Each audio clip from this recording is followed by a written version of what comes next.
Sir, when I take part in the discussion, first of all, I wish to point out that the Sarkaria Commission was not given a free hand to examine the developments which had taken place in the last 40 years in India. The main important point is the terms of reference. By the terms of reference, certain parameters had been fixed. Within those parameters, the Sarkaria Commission has submitted its report. There are more than 200 recommendations. Due to lack of time, it is not possible to deal largely with all these recommendations. But at the same time, the Commission has tried to find out the past history of India. The Commission has said that too much centralization was objected to from the Mauryan period to the Mughal period. The Commission has stated the fact. Similarly, under the British rule also, centralization was actually objected to by the people, by the states.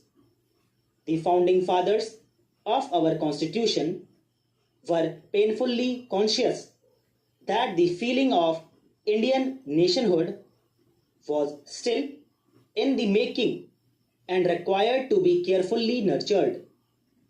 They, therefore, built a constitutional structure with a powerful central government envisaging the emergence of an indivisible and integrated India.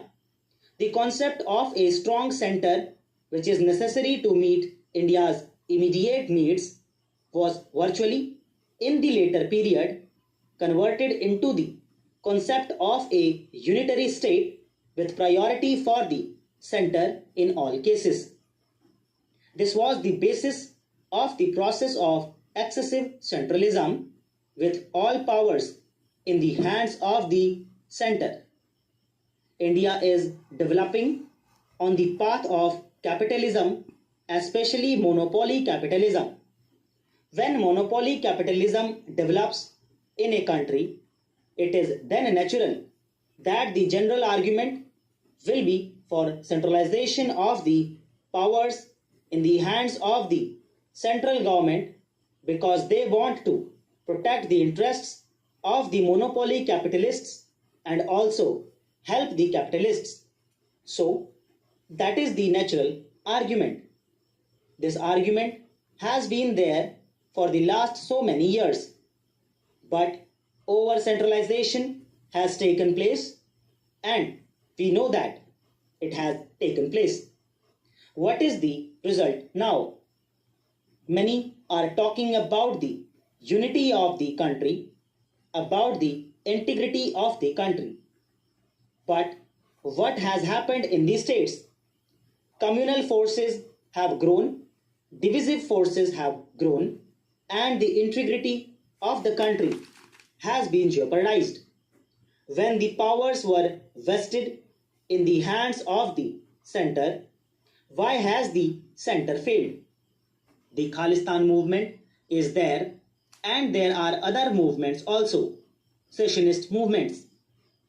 Now, some people are demanding a Jharkhand state and then there is a demand for an Uttarakhand state. These are all developing.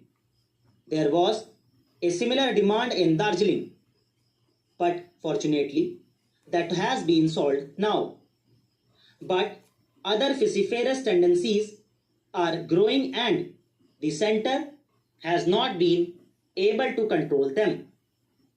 The center has not been able to prevent them. But they think that only for the center and not for the states that the unity of the people has to be maintained. The question of center-state relations in India is not a question concerned only with the implementation of federal principles or with preventing the violation of those principles or suggesting a few constitutional amendments, but it is concerned with the question of maintaining Indian unity, maintaining and consolidating the sense of Indianness or Indian oneness among all the constituents of the Indian Union, with the center as the expression of that unity.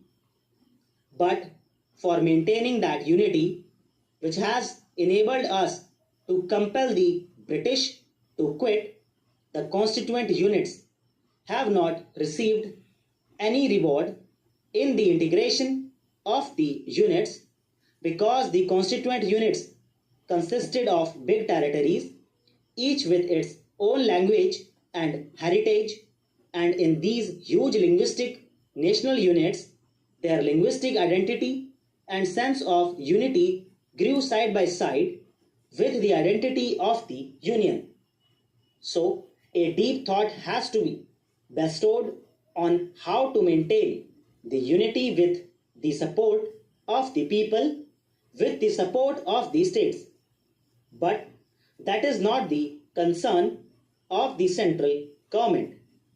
The Sarkaria Commission has been able to make certain recommendations within certain parameters. Even within those parameters, two recommendations are there. One is that it is neither advisable nor necessary to make any drastic change in the basic character of the Constitution. The second is that the electoral system can be continued like this.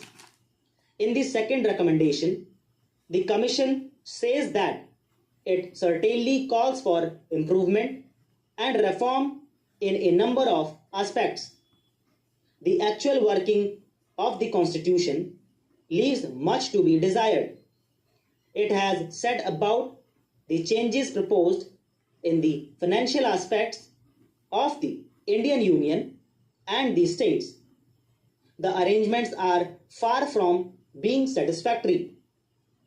It has set about the role of the governors, reservation of state bills for consideration of the president, use of extraordinary powers, etc., etc. The Commission has set about the Intergovernmental Council with a comprehensive size. It has set about a National Economic Development Council having a nexus with the Planning Commission, limitation of the centrally sponsored schemes, state finance and planning, etc., etc.